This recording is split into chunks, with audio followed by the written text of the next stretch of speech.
All right, Gio, congratulations. You are coming up on your 1,000th game on the sideline in a Stamps uniform. When I ran into you on the field a couple days ago, I asked you how you felt about it, and you said weird.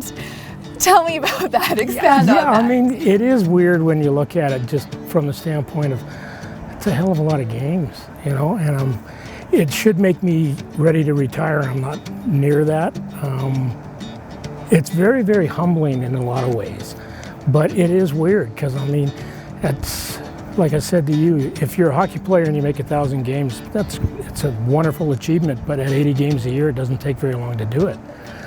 So at 20 games a year, it takes a lot longer to do it. Yes. And the fact that I've managed to be here for that amount of time and seem to have contributed a little bit, but certainly have enjoyed myself. I think that's kind of a testament to it too. Right. So you started as a ball boy when you were 13 years old, and since then you've only missed 5 games. How is that even possible? When you start off as child labor, you don't know any different, right? So you just kind of go about it. And then I really haven't been sick, which would take me out of it. I haven't really pissed off too many coaches and got myself fired more than once, and that's a whole different story. So, I mean, just at the end of the day, I look back and I enjoyed my day and I want to go back to work the next day. So that makes it a lot easier. A lot of the best stuff happens on the road. So tell me your best road story. There's one that's kind of gone around a little bit this week when we were in Montreal. And it's the first year that I'm actually traveling as the head guy, so 1977. And we're in the bowels of Olympic Stadium, and my truck pulls up, and I've got 400 pounds of live lobster, and all of my gear has been shipped to Newfoundland. So we did the only thing that we could think to do, and we took the lobster back to the hotel, and we had a really good feast that night. They gave it to you? We just took it because they couldn't tell me where my gear was, so I said, I'll give it back to you when you bring me my football gear, which they did do 2 days later, and at that time all we had was shells to give them back, so we just kind of called it even. But that was, I figured nothing bothers me anymore now as far as whether the gear is going to get there on time after doing that in the first one. I was going to say, how did you react in that moment? Because right, you either go nuts or you just roll with it. And one thing I did learn a long time ago is this is a job where you got to roll with it. What is the weirdest superstition or equipment request a player has ever had? We had a kicker here named Cyril McFall, and he would come in, this predates JT Hay, so one of my first years, and Cyril would come in and he'd go out for pregame warm-up, his version of pregame warm-up, and then he'd come in and he'd want to take a full shower and have a whole new uniform laid out for him. So what he pregame warmed up when he couldn't wear in the game. And that was back when, you know, we were lucky to have one jersey for a guy, let alone 2 full sets of uniform.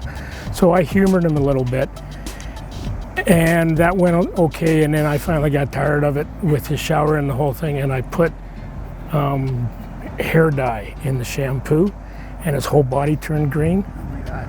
And he never asked me for anything like that again afterwards. So I know that was that kind of weird superstitions or whatever works for people, but when it takes everybody else out of their comfort zone, it's a little different. This is your 50th season.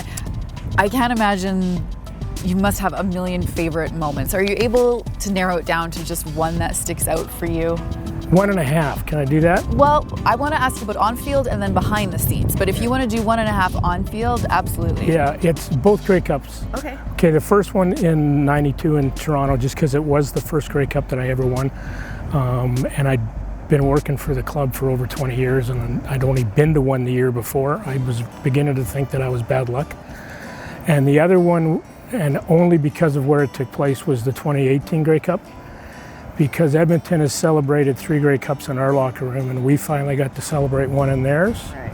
And their equipment manager had asked me if we could do enough damage that he could get new carpet. I'm proud to say we called it. Did you? We did. With what, the champagne and just... Yeah, it was, yeah.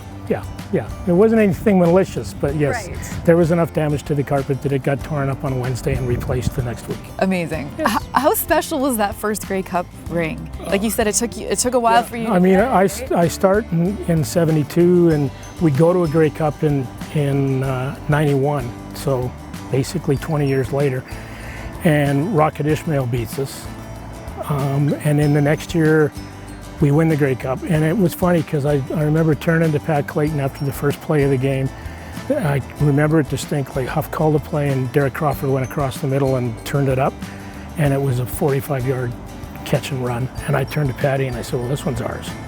And it was never any doubt in that game that we were going to win it. So you get to see a lot of things that people don't see. You're obviously in the locker room, you're with the players, sort of behind the scenes. What are some of your favorite moments from just spending time with the team? Willie Burden was probably the most unbelievable cartoonist that you've ever seen in your life. And this is before whiteboards, so we actually had blackboards in the locker room to use for meetings and stuff, and before social media too. So Willie would go out with the boys the night before, and whatever topical had taken place would be recreated each morning on the blackboard in chalk. It was a highlight of everybody's day to come in, and that back then we practiced at 4 o'clock in the afternoon. So that gave everybody time to sleep off whatever had happened the night before. But you'd come in at noon and Willie would have all 3 boards completely done with everything that had taken place the night before. You've been here 50 seasons, like I said. This is the only job you've ever had, really. You've come to this stadium every single day. Yep. What are you proudest of? The fact that I've made a difference, and not in an egotistical way, but I'm very proud of what I do. I'm good at what I do. When I took over in '77, we still used suspension helmets. And I got rid of those in the first year and brought in something better. And the fact that I've taken the job very seriously, I take the health of the players very seriously. And I've been able to just get us to that little edge where I honestly think that we're the best equipped team in the league, have been for quite a while, and I take a lot of pride in that. Any mistakes that you've made along the way that you're like, oh geez, not gonna do that again? Yeah, more than a few. The latest was last year in Saskatchewan, early in the year. It was either Saskatchewan or Winnipeg, I can't remember, but we had just got our new uniforms back from the Cresters, and I always turn them inside out and make sure that the numbers have been stitched properly, and I was in a hurry and I missed the last couple, and 2 of the last ones that I missed were both add-ons for Sean Lemon, and he came up to me during pregame warm-up and his numbers are popping off. And I kind of looked at it, and the one regret in some respects, I never did learn to sew, and I can't thread a needle for my life, right? So I had to try and figure out how to get Sean's numbers to stay on his jersey. You can't. So he had to switch numbers for the game. So we have often given him a bad time. If you don't have a good game, you're wearing 57 next game. So latest, but I mean, I've screwed up along the way without any question. So you're going to do that. I mean, over 50 seasons is probably going to happen. It's going to happen more than enough, yeah.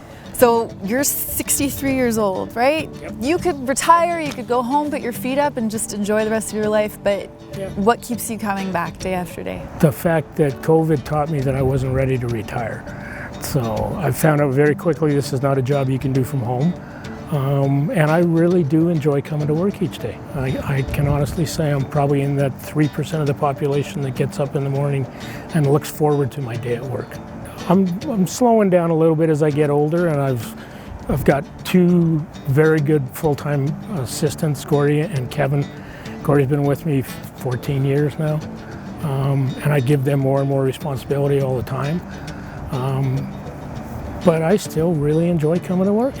Can you describe what you love about it? Because I think some people would look at it and say, like, well, you're picking up after the players, you're cleaning up the equipment. It's not a glamorous job, but what is it about it? It's not a glamorous job, but it's a necessary job, and it gives you a chance actually to really display your dry sense of humor in the locker room. I do enjoy that.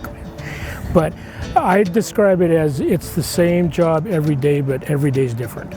The players will tell you the one thing that they miss when they retire more than anything is the locker room and game day. And I grew up with that, right? So it's ingrained in my DNA, and I wouldn't have it any other way.